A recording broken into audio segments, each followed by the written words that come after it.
Hello folks, Typhoon Carter here, and I bring to you DPP Revival Ubers. This is a round 1 matchup between Ainzcrad and Exiline. Exiline going by Full Trip XLN. Good play on the wording there. But anyway, so this is a pretty interesting round 1 matchup. Both players, Ainzcrad, this is somebody that I've known for a couple years, good friend of mine. He is a mainstay in most Ubers team tours. You know, he's usually playing anywhere from, you know, Ubers best of 3, which is usually in Ubers PL, which is normally, you know, something like SB, SS, and SM, anything along those lines. Whereas Exiline, same deal. He's more of somebody who's played in the old gens. He's played in SCL before. I mean, both these players are very capable players, to put it simply. But so this should be an exciting matchup. And let's jump right into this. Darkrai lead, Tyranitar lead. So in Ubers, this lead matchup is pretty interesting. You would think that Darkrai would be able to just click Dark Void and then go next, but with the Tyranitar lead, it is usually pretty variable in terms of what kind of item it can hold. It can hold anywhere from Focus Sash to Lumberry. Darkrai leads usually have to respect a possible Lumberry, because I mean, if you try to Dark Void and then it pops a Lumberry, you just get completely shredded by Superpower. Now some Darkrai's can also run something like Chobbleberry on lead, but it could also be Scarf, so there's a few ways this can play out. But if you're Exiline, you're probably switching out, and then if you're Ainzcrad, you can probably get Stealth Rocks up, let a Superpower Rip. There's a few ways it can play out. But if you're running a T-Tar lead on lead from turn 1, this usually means that you probably want to have something like a Water Resist in the back, like say a Palkia or a Latias. Like there's a couple variations you can go with. Darkrai not as immediately obvious, but it's usually some kind of offense. Anyways, Dark Void unfortunately misses there, and it's just, and okay, looks like Exiline says Darkrai had some bulk there to actually live that, so that's why he probably went for Dark Void, knowing that he can comfortably make that attempt. But it's just gonna go down, going to pop the Lumberry, and the T-Tar's off to a good start. And Skarm's gonna come in as the Jirachi answer, interesting, but it's gonna invite Dialga in. And then if you see Skarm, usually you want something like a Skarm Bliss in the back, but with T-Tar that isn't always necessary. Whereas if you see Darkrai, you see Jirachi, what looks to be Scarf U-turn. Jirachi in this tier, obviously it still runs Iron Head, but it's much harder to pull off here because of things like Dialga running pressure. So that means that the odds of, like, you know, BSing your way through a tier where, you know, the base stats on average are much higher is much less likely. But this Dialga coming in on the Skarm tells me that this is probably offensive Dialga. It probably has rocks. There's a couple variations that this can be. It could just also be a generic Spadef, like you know, Thunder, Dragon Pulse Dialga. We're gonna see what happens here. Just got Thunder here, and Ain's okay with that. Just gonna get the spikes up. Yeah, every percent counts here, but Dialga's gonna be Ain's own switch in, and that's probably especially defensive Dialga. And oh, this might be, this is offensive Dialga, might be offensive Trick Room Dialga, as the Aura Sphere is there, but protect a staple on Spadef Dia, and just gonna get rocks up here, and Ainzcrad will probably be able to get one more Aura Sphere off. I think he's okay with letting the Dialga go, because you just want to focus on getting as much damage as possible on something like a Dialga, which is very annoying to break through sometimes. Go into a T-Tar. That Dragon Pulse is going to do nothing there. The reason why Ainzcrad is keeping that Dialga is so that he can use it as a entry sack, so that he can get something else in safely later in case of, say, he runs into a setup poke like a Rayquaza, or, you know, maybe something, say, like a Scarf Chomp, whatever, things like that, so that you can get a safe entry point later. But we're gonna see what happens here. Get Protect here, just trying to PP stall with the superpowers. And Adrenaline pulses again and is okay with letting the Dialga go. So Exiline, he's gotten decent mileage out of the Dialga, but he's very clearly behind. Groudon's gonna come in here, not too surprising. And this looks like a double setup, or double dance Groudon, or a very bulky Rock Polish setup, which is exactly what we're seeing here. Usually if you see this, it is EQ plus Dragon Claw, but it could also be EQ Fire Punch. You want Dragon Claw so that you can hit stuff like Giratina, like we're seeing here, but Giratina usually EV to be able to live that, and it's gonna take out the Groudon. And Exiline's his own Giratina, gonna Shadow Sneak there, win the speed tie, probably 279 Giratina. But Palkia's gonna come in, which is gonna be a total headache, actually. It's got Spatial Rend there, but that's not gonna do a lot. And Palkia makes sense because if you look at a composition that Ainzcrad is running here, you really want something for Kyogre. Palkia is especially for lead Kyogre, and Palkia is a pretty good, decent catch-all check to Kyogre. And then for this scenario for Exiline, I mean, you could try to BS your way through with flinches, which may or may not be his best out at this point. And then for Palkia, you can usually run something like you could run Fire Blast on it sometimes, just to account for opposing Sun, but it could just also be like sub-free attacks, whatnot, but we're gonna see. Okay, so he's just gonna sack the Dialga, so that this does open up a free roost for Skarm. And Latios is Exiline's last, nothing too surprising. This Latios could threaten with Hinpart Fire. And Mewtwo is Ainzcrad's last here. And we're going to see CM Latios. And that thing is going to hurt, because after all, Soldew is legal in this tier. And gonna land a Thunder in the Sun, which is normally 50% accuracy. And now Ainzcrad has to play for the miss.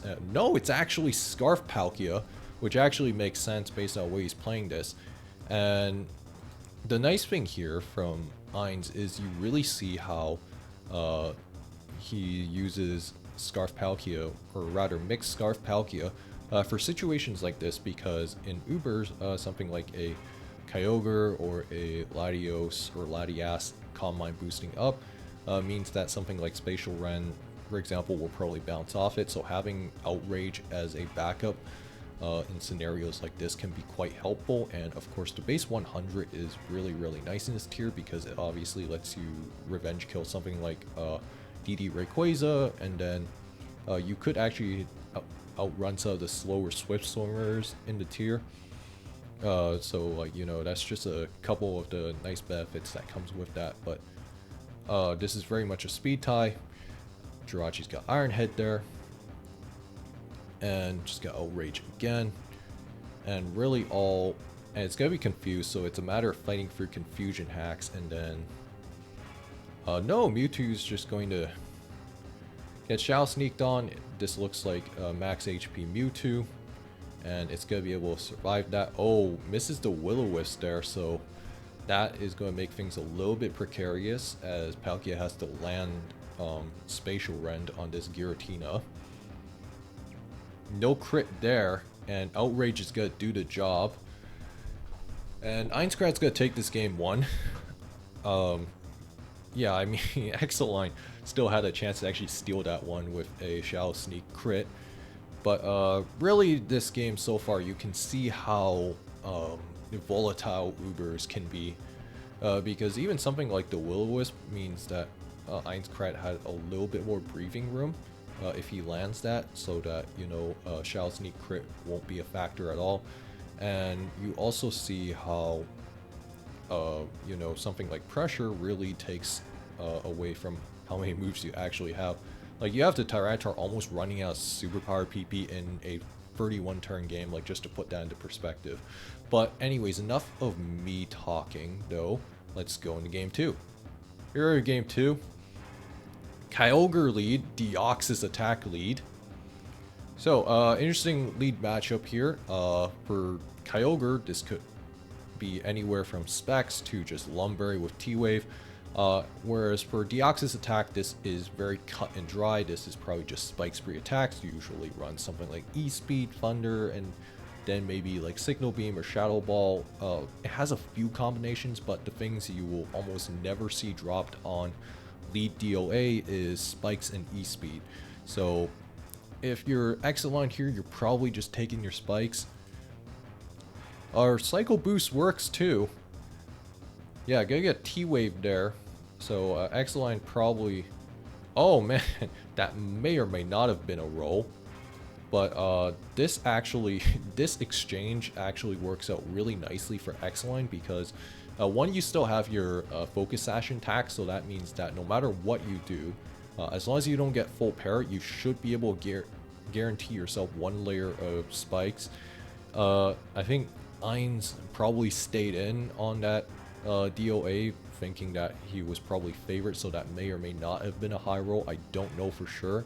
Either that or he was not expecting cycle boost. So that just goes to show how like variable Deoxys attacking options are. No pun intended, but Bronzon's probably gonna get rocks up here, probably just gonna EQ right after, gonna get spikes up. But Exiline's gonna save the Deoxys attack as a sack fodder for later, but this Groudon looks extremely threatening. And Ainzcrad probably exploding there. He was just afraid of Groudon just setting up on it for free, but Mewtwo's gonna come in. Mewtwo's gonna threaten an Ice Beam. So this is looking to be a sack war, basically, and Dialga's gonna come in, going to threaten a possible Draco Meteor. Fire Blast will do the trick too, and oh, Ainzcrad was probably expecting something else there if he was Calm Minding. And Garchomp's gonna come in here. This is usually Scarf Chomp, and oh, Cress is gonna come in here. Sword Stance up. Okay, so Garchomp usually in this tier, since you know most people don't ever really get to see a Garchomp outside of Ubers and DPP nowadays. Usually this is either Scarf or this is Subsalic. It could also be CB, but if it's Scarf, then you're usually using that as your Darkrai counterplay to sleep. So the reason why Exiline swapped out there, because his Dialga was choiced, he probably didn't want to risk, you know, the Garchomp just getting a free revenge kill. So Crest is a really good catch-all. As a result, a little bit about Crest. Usually Crest, you will see it on the infamous RMT known as Eclipse, which is basically modern day Sunstall. But for Exiline, this is like a pretty good reminder that even on something like Sun Offense, Crest has its uses because of stuff like, you know, Lunar Dance and whatnot, and Crest is under Sun is just generally very hard to kill, especially because the Kyogre's out of the picture too. Anyways, Garchomp just got Dragon Claw here, banking, and that Ice Beam's gonna kick it right into Salic range, or not. Interesting. Oh, this might be Lumberry, is probably what's going on here. And Deoxys attack is going to come in here, gonna be sacked. Probably was trying to catch an SD so he can play for a choke. Dialga now can revenge this Garchomp pretty safely. And oh, is Hobbenberry. Yeah, Hobbenberry not a bad option as well if you're not running Salic. But Ainzcrad's own Dialga is gonna come in here. And Crest is... Oh, so this is 4 attacks Dialga. Probably Adamant Orb. Or Offensive Trick Room Dialga. Not immediately clear. But Crest is gonna T-Wave this and just gotta focus on wearing the Dialga down. And you really see how annoying Crest can be to break. And Ainzcrad just not go wasted time. Does not want to reveal his last. Gonna just forfeit here on turn 17. And Exiline's gonna bring this back to 1-1. Last, I won't really talk about too much. I think Ainz is last probably... I mean, it could be like a Laddie. That's a reasonable last here. Could also be something like Scarfrachi. I mean, there's a few variations that you can do here. Now, as for Exiline's last, man, I mean, you could run a back Ho-Oh Well, actually, that's a bit more rare, but that's something you could reasonably run. Actually, it'd be a little bit awkward, but I mean, again, more speculative stuff. Even something. But anyways, I won't speculate too much on that. As per, yeah, I mean, the tipping point was probably the Kyogre versus Deoxys sequence. He likely was probably expecting Exiline to just click spikes turn 1, but Exiline made a pretty good play turn 1 to just click. Sometimes you just gotta click the big damage button and then just go next. But anyways, that said though, let's go into game 3. Here we are, game 3. Ho-Oh lead, Kyogre lead. Interesting lead matchup here as Exiline's Kyogre procced Drizzle first and then Pressure came up after. This Kyogre could be a bazillion things, but based on the fact that Drizzle proc first and Pressure came second, this tells me that Exiline might be an offensive Kyogre, probably like Specs, could also just be 306 Kyogre with like, you know, Lum for example. There's a bunch of Kyogre sets you can run on lead, but whereas for Ho-Oh, this is usually an interesting dynamic because, for example, Ho-Oh could run something like Pashel Berry on it and then eat the Hydro Pump or whatever, and then just Brave Bird trade down with the Kyogre and then try to win that way, or at least try to come out of the exchange neutral. But this could be Sub-Roost, could be CB, we don't know for sure, but for Ainzcrad, he has a lot of incentive to have to switch out here. You gotta go into Latias, that Surf doing 35%, so that's a Specs Ogre, especially because Slowdo's legal. Bronzon's gotta come in here, and Groudon is the response as rocks are up, and this tells me that Ainzcrad's bringing a Sun offense of sorts. And this Kyogre probably has Water Spell if it's Specs. Dialga's gonna come in here. Water Spout's going to do 79%. And yeah, so Ainzcrad already in a bit of a pickle, to put it simply. And gotta go into Latias here, trying to PP stall this thing out. And 63%, gotta have to recover, try to hope for a low roll or something. 57. I mean, it's only got, I mean, you got one more after this, 58, so now you're really playing for a roll here. And it's at 60, and that last Water Spout's gonna take out Latias. O's gonna come in here. So 10 turns in, if Exiline does not get that roll on the Latias, a couple things happen here. Lati can now becomes really annoying for Exiline's team, and now his Kyogre is practically not able to break nearly as well as it would be able to otherwise. So that's how important that roll was for Exiline to get. But what this means now for Ainzcrad though is because he lost his Latias in exchange for trying to get rid of all of the Water Spout PP, for Ainzcrad this means that this Kyogre now, every time it comes in, he has to now prioritize on actually preventing this Kyogre from getting free entry, or focus on outpositioning the Kyogre. Now, if this Ho-Oh is Sub-Roost, then this is a great opportunity for Ainz to kind of claw some momentum back into this game. But if he is not, then, and say he's CB, then this could be, Exiline is still in a really good spot otherwise.